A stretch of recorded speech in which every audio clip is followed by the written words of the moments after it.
much anticipated Russian grand offensive has probably begun. Russia has been putting pressure on the Ukrainian defenders on the North Luhansk front, around Vuhledar, and different sections of the Donbass front, while continuing to grind through the Ukrainian defences around Bakhmut. This seems like a make-or-break moment for the Russian army in Ukraine, as if they fail to gain anything meaningful from this offensive, they will lose the initiative to Ukraine, which is preparing for its own offensive sometime in spring. Welcome to our video on the updates from the Russian invasion of Ukraine from the first half of February. There have also been worldwide changes, reaching far beyond Ukraine's borders and into our own lives. Russia further cut its oil output just days ago, and now 75 million people face losing power. Energy bills already took twice as much money out of your pocket last year, and put roughly 1 in 6 people behind on their payments. And now a stunning survey shows over half of Americans making 6 figures are living paycheck to paycheck. Even Goldman Sachs is honest about where the market is headed: nowhere. It's why major institutions are pouring hundreds of millions into low correlation assets, like one that's available to more people than ever thanks to the revolutionary approach of our sponsor, Masterworks. They specialize in art investing, a particularly stable market in the current climate. In fact, last year, art market prices outpaced 94% of the stocks in the S&P 500. Masterworks makes getting into art easy, allowing people to invest without the usual massive entry costs. And they've built a track record of 11 exits, with the last 3 handing back 10, 13 and 35% net returns, paying out over 35 million to date to users, including Kings and Generals viewers like you. Masterworks has seen over 650,000 users try to gain access, and there is a waitlist, but right now you can get VIP access to their latest offerings. Just check the description below. As usual, let's first look at the developments on the battlefield. In this period, there has been heavy action on all fronts but the Kherson front. On the Zaporizhian front, Russia continued stubbornly sending its 40th and 155th Naval Infantry Brigades on frontal assaults on Vuhledar, leading to horrible losses on their side. The 72nd Mechanized Brigade and the 68th Jaeger Brigade have fire control over the road leading to Vuhledar from Pavlivka and Mikilska, allowing the Ukrainian artillery to have easy targets. According to a Ukrainian military official, Ukraine destroyed 136 Russian vehicles, including 36 tanks, within a week. Footage confirms that the Russians lost around 100 tanks and armoured vehicles. But the Ukrainian sources report that Russia is bringing reinforcements to the Zaporizhia front, including the Greater Mariupol area, which currently hosts around 30,000 Russian soldiers. So we may speculate that Russia will continue targeting Vuhledar. After months of defending its lines along the P07 and P66 highways on the North Luhansk front, Russia has finally launched its own attack here. The Russians have been amassing reinforcements in this area, and are currently pushing to advance on Liman, Kupiansk, Bilohorivka and other areas. On the northern section of this front, elements of the 4th Guards Tank Division and the 61st Naval Infantry Brigade reportedly pushed back the Ukrainian 67th Mechanized Brigade to capture Dverichna on February 4th. In the Nevska-Makivka section, the 144th Motor Rifle Division and the 76th Guards Air Assault Division have made some progress around Makivka at the beginning of the month. The Russian sources claim that the same units have gained ground towards Terny and Yampolivka. Around the same time, other elements of the 76th Guards Air Assault Division, BAR's infantry battalions, and regular Russian units pushed back the Ukrainian 95th Air Assault Brigade in the forest area around Kreminna. Bilohorivka was also under intense pressure from the LPR 2nd Army Corps and BAR's battalions in this period. But despite Russian claims, this town is still under Ukrainian control. So far, Ukrainian defences are holding their ground, but the Russian offensive on the North Luhansk front has not yet reached its culmination. They still have more forces in reserve, and will look to advance on Kupiansk to the north to push the Ukrainians to the west bank of the Oskil River, and on a line between Makivka and Bilohorivka to threaten the Ukrainian control over important areas like Liman and Seversk. But the Donbass front remains the main focus of the Russian army. Following the capture of Soledar in January, the Russian army, spearheaded by Wagner mercenaries, continued expanding its area of control around Soledar. on February 1st, the Wagner units occupied the minuscule village of Sako-Ivantsety. The following day they captured Mykolaiivka, but their advance north of the TO513 highway was somewhat stalled in the areas around Rodolivka and Fedorivka by the 10th Separate Mountain Assault Brigade and its 109th Battalion. South of Soledar, on February 12th, Wagner announced the capture of Krasnohora, coming ever closer to reaching the junction of the TO513 and MO3 highways. The last hurdle for them is Paraskavivka. If they manage to capture it, they would completely cut the supply line to Bakhmut through the MO3 highway, which is currently under Russian fire control. There is also a risk of encirclement of Ukrainian units defending Paraskavivka, including the 30th Mechanized Brigade and a pro-Ukrainian Chechen battalion, if the Russians capture the section of the MO3 highway west of Paraskavivka. West of Bakhmut, the 60th and 63rd Mechanized Brigades have successfully prevented Wagner from capturing Ivanivska and taking the TO504 highway, the last remaining relatively safe supply line to Bakhmut under control. On February 14th, they even managed to push Wagner away from the highway. Heavy fighting is also ongoing in Bakhmut, where Wagner is making incremental advances. But Bakhmut is still under Ukrainian control, which Prigozhin confirmed. Bakhmut will not be taken soon.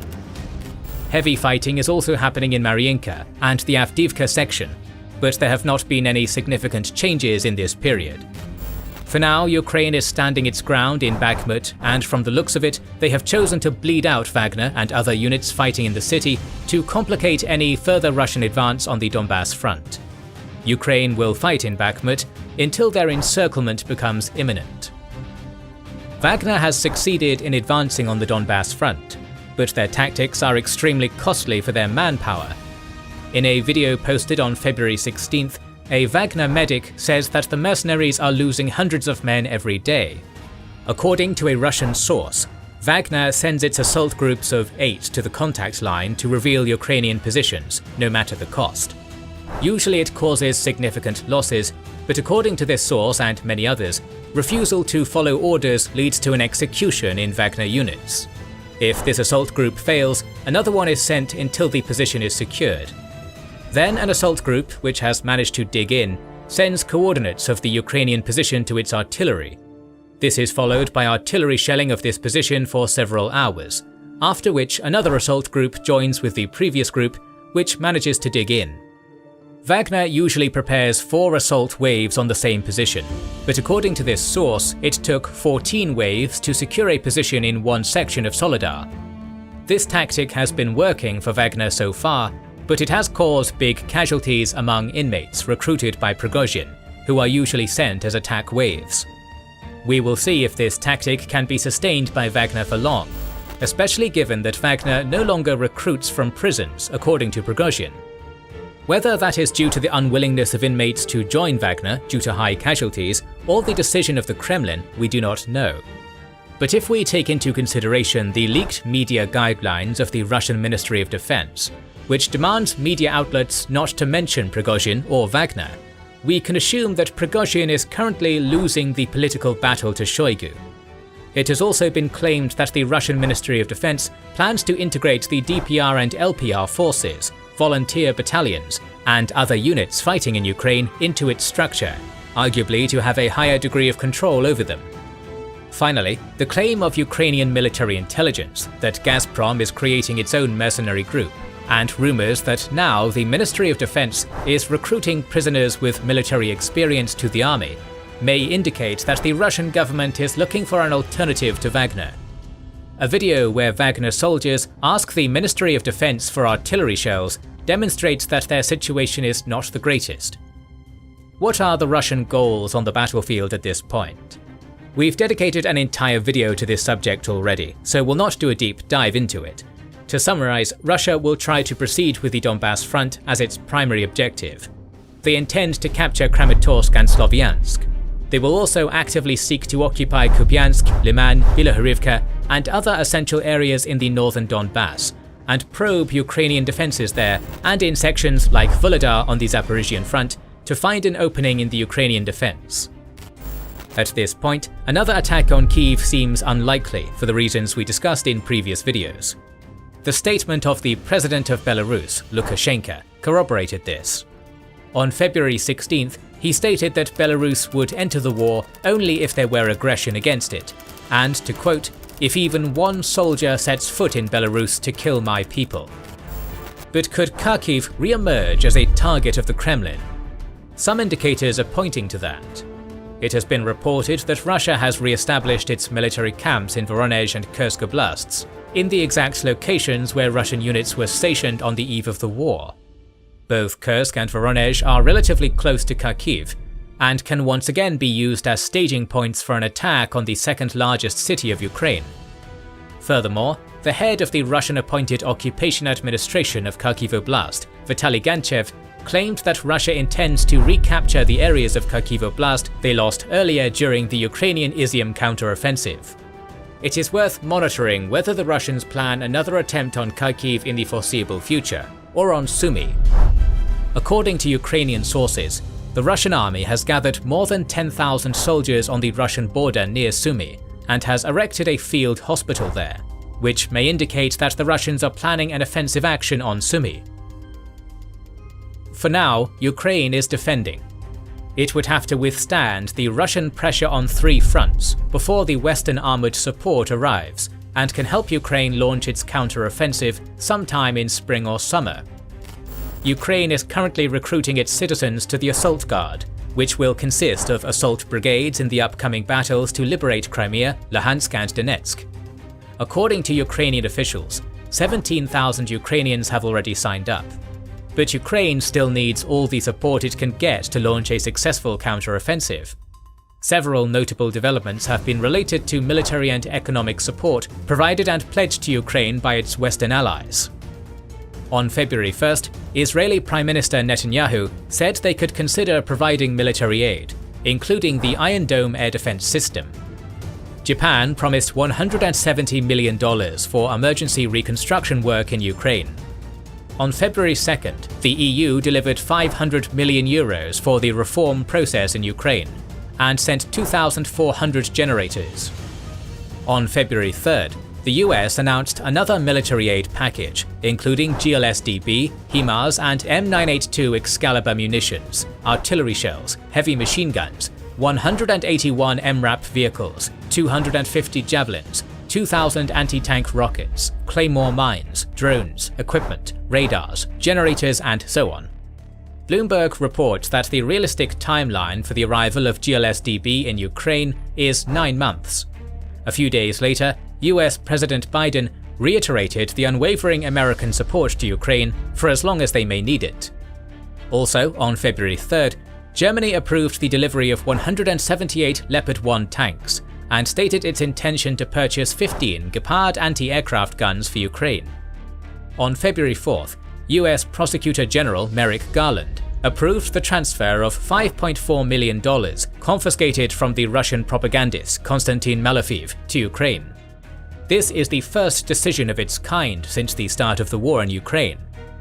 On the same day, Portuguese Prime Minister Antonio Costa reiterated that Portugal would send an unspecified number of Leopard 2 tanks to Ukraine. On February 6th, it was reported that Ukraine's Western allies thoroughly examined captured Russian equipment to conclude which components they would need to try to block from entering Russia to create problems for Russian weapon manufacturing. On February 7th, Reuters reported that Switzerland is close to lifting the ban on weapon supply to Ukraine. Also on this day, Denmark pledged to deliver Leopard 1 tanks to Ukraine, while the German Minister of Defense informed that Leopard 2A6 tanks would be given to Ukraine in late March. On February 8th, Zelensky travelled to London.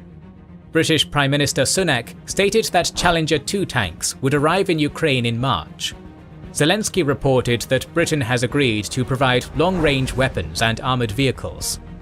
Zelensky also delivered a speech in the House of Commons, calling on Britain for Wings for Freedom, for fighter jets. While the British made no commitments on this matter, one can sense that there is more and more momentum in delivering fighter jets to Ukraine. The British Prime Minister Sunak agreed to expand the programme of Ukrainian soldiers to train pilots too. On February 9th, Polish Prime Minister Morawiecki stated their readiness to give fighter jets to Ukraine, but added that Poland would not be the first NATO country to take this step. A few days later, the sources of the Financial Times claimed that the White House was considering the possible delivery of fighters to Ukraine. The mood of the Ukrainian Defense Minister Reznikov at the Brussels meeting of the Ukraine Defense Contact Group also indicates the West is getting closer to sending fighters to Ukraine. The US Defense Secretary, Austin, stated at the meeting that the US and its allies would help the Ukrainian army to counterattack in the spring.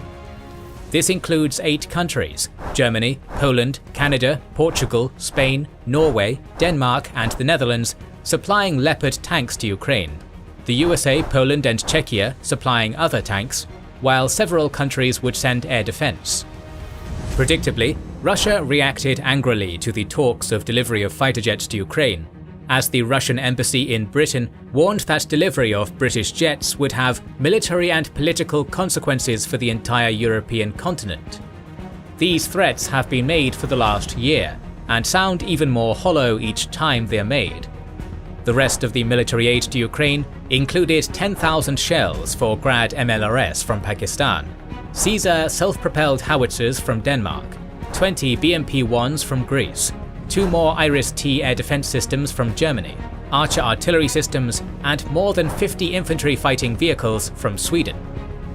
Germany is also in talks with Ukraine regarding the delivery of Panther main battle tanks, while Britain plans to launch military vehicle production in Ukraine.